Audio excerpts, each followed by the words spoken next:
Okay guys, நீங்கள் பார்த்துட்டு இருக்கிறது டிசிட்டி. நான் உங்கள் ராகுல்.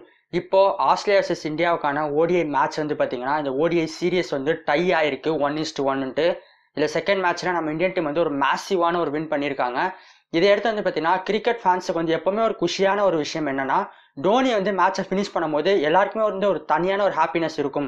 அந்த வகையில் டோனியோட பர்ஃபார்மன்ஸ் இன்னைக்கு வந்து பார்த்தீங்கன்னா ஒரு மேசிவான ஒரு பர்ஃபார்மன்ஸ் வந்து கொடுத்துருந்தாரு.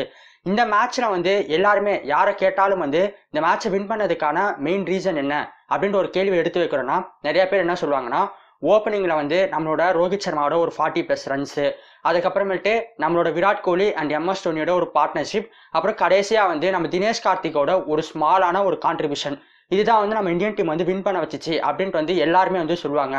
ஆனால் இது வந்து பார்த்தீங்கன்னா ஒரு நிதர்சனமான ஒரு உண்மை தான், இது ஒத்துக்கக்கூடிய ஒரு விஷயம் தான். இருந்தாலும் என்னை பொறுத்த வரைக்கும் வந்து பார்த்தீங்கன்னா இது வந்து ஜஸ்ட் ஒன் பார்ட் அப்படின்னு தான் நான் வந்து சொல்லுவேன். இன்னொரு பார்ட்டும் வந்து நம்ம இந்தியன் டீம் வின் பண்ணுறதுக்கு ஒரு முக்கியமான காரணமாக இருந்துச்சு அப்படின்றத நான் வந்து உறுதியாகவே நான் நம்புவேன். அந்த வகையில் நான் இன்னொரு பார்ட்டாக நான் எதை சொல்லுவேன் அப்படின்னா, நம்ம இந்தியன் டீம் பிளேயர்ஸோட ஃபிட்னஸ். ஆமாங்க, நான் ஃபிட்னஸை பற்றி தான் வந்து பேசிகிட்டு இருக்கேன். இந்த மேட்ச்சில் வந்து நான் ரொம்பவே வந்து அந்த ஃபிட்னஸை நோட் பண்ணேன் பிளேயர்ஸுக்கு நடுவில். நான் அதை எப்படி நோட் பண்ணேன் அப்படின்னு பார்த்தீங்கன்னா, ஃபஸ்ட்டு வந்து விராட் கோலியும் அம்பத்தி ராயுடும் வந்து ஒரு 50+ பார்ட்னர்ஷிப்பை வந்து கிரியேட் பண்ணுவாங்க. அப்படி கிரியேட் பண்ணும்போது நம்ம விராட் கோலி வந்து ஒரு ரன்னா 2 ரன்னா மாற்றும் போதும் 2 ரன்னா 3 ரன்னா மாற்றுறதுக்கும் வந்து ரொம்பவே வந்து ட்ரை பண்ணுவார். ஆனால் அம்பத்தி ராயுடோவால் நம்மளோட விராட் கோலியோட ஸ்பீடுக்கு வந்து பார்த்தீங்கன்னா ஈடு கொடுக்க முடியல அப்படின்னு சொன்னால் அது வந்து நிதர்சனமான ஒரு உண்மை தான். இது வந்து எத்தனை பேர் வந்து மேட்ச் நடக்கும்போது நோட் பண்ணீங்கன்னு தெரியல. நான் அதை வந்து ரொம்பவே நான் நோட் பண்ணேன்.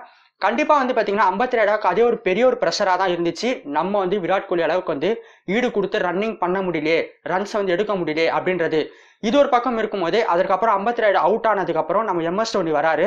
எம்எஸ் தோனிக்கும் நம்மளோட விராட் கோலிக்கும் வந்து பார்த்தீங்கன்னா அவ்வளோ சூப்பரான ஒரு அண்டர்ஸ்டாண்டிங் இருந்துச்சு. அந்த மேட்ச்சில் வந்து பார்த்தீங்கன்னா எம்எஸ் தோனியும் விராட் கோலியும் வந்து 1 ரன்னா 2 ரன்னா ஈஸியாக கன்வெர்ட் பண்ணாங்க. 2-3 கூட கன்வெர்ட் பண்ண வந்து ட்ரை பண்ணாங்க. இதை வந்து நிறைய பேர் வந்து ஈஸியாகவே சொல்லிடுவாங்க. எம்எஸ் தோனிக்கும் நம்மளோட விராட் கோலிக்கும் அண்டர்ஸ்டாண்டிங் நிறையா இருக்குது, அதனால தான் அவங்களால வந்து ரன்ஸ் வந்து கன்வெர்ட் பண்ண முடிஞ்சிச்சு. அந்த அண்டர்ஸ்டாண்டிங் வந்து அம்பத்தி ராயுடு கிட்ட இல்லை அப்படின்ட்டு வந்து சொல்லுவாங்க. ஆனால் என்னை பொறுத்த வரைக்கும் அந்த இடத்துல நான் ஃபிட்னஸை தான் நான் மெயினாக பார்ப்பேன். அம்பத்தி ராயுடாவை கம்பேர் பண்ணும்போது எம்எஸ் தோனி கிட்ட ஃபிட்னஸ் வேற லெவலில் இருக்குது. அதனால தான் வந்து அவரால் 1 ரன்னா 2 ரன்னாவும் 2 ரன்னா 3 ரன்னாவும் வந்து கன்வெர்ட் பண்ண வந்து ட்ரை பண்ண முடிஞ்சிச்சு. இது ஒரு பக்கம் இருக்கும்போது தினேஷ் கார்த்திக்கும் அந்த ஈக்குவலான ஒரு கான்ட்ரிபியூஷன் வந்து நம்ம எம்எஸ் தோனிக்கு வந்து கொடுத்தாரு.